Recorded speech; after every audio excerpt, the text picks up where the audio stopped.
So in John 1, I'm going to be reading a few verses. But I feel that it's important to hear what is God-breathed. This was John's testimony when the Jewish leaders sent priests and temple assistants from Jerusalem to ask John, "Who are you?" Here we go. We're already seeing it. They're already saying, this dude is crazy. He's not qualified. But they sent him to ask him who he was. He came right out and said, "I am not the Messiah. I am..." "Well, then who are you?" they asked. "Are you Elijah?" "No," he replied.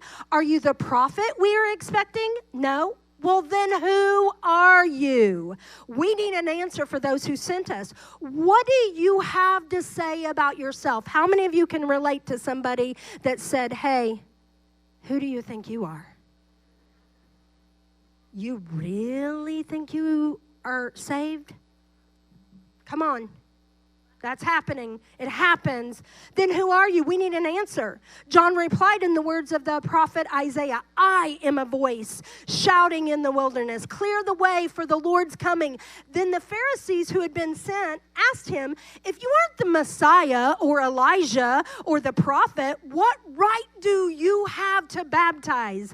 John told him, "I baptize with water, but right here in the crowd is someone you do not recognize. Though his ministry follows mine, I'm not even worthy to be his slave and untie the straps of his sandal." You see, John knew he wasn't qualified, but he knew he was chosen, and he knew his purpose, and he was not going to allow anybody else to talk him out of it. He said, "I'm not Elijah, I'm not the Messiah, but you better believe I know who I am, and I'm going to do what God called me to do."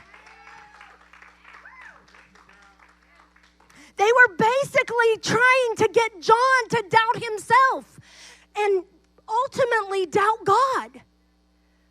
They did not want John to believe that he was called and chosen by the Lord. And there are people in your life that don't want you to believe that you are called and chosen by God. Get rid of all those lies and do what God's called you to do. I've got news for you. There's going to be people in your life that continue to do that. But can I tell you, John the Baptist, Pastor Mindy, and you, we're unqualified. We're unqualified. Let's own it, and let's change our perspective about that today. Being unqualified used to make me think that it's negative and not a good thing, but not anymore, baby. Sign me up for unqualified, because what happens is when I'm unqualified, it's all about God. I put it all on Him. Pressure is off me and on Him. I don't have to do it. Because if I start doing things in my own power, in my own desire, in my own giftings, I don't need God. And people look at me like, you got it together. I don't. I'm just like you. We all are unqualified. It allowed me to get to the point, I don't care that I'm not good enough.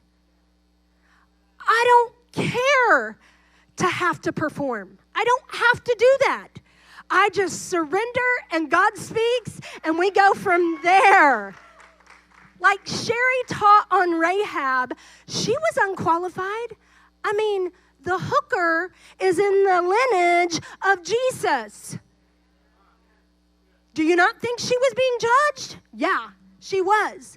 All it means is we've got to quit trying to do what everybody else thinks and says we should be doing. Okay? It also means we need to be more dependent, more surrendered, and obedient to God. Listen, I'm real good about hearing His voice. I'm not so good about obeying His voice. Can I get a witness? Like, we know the voice of the Lord, but then we're like, oh, I don't like that. I don't want to say that. I don't want to do that. But that's what God wants. It's in our obedience that He says, sis, I can trust you. Here's some more. It's in our obedience that he is like, bro, wow, I'm going to use you to turn Louisville upside down. I'm telling you, the minute that we own unqualified and say, hey, it's just God going to do it in me, then that's when he can use us greater.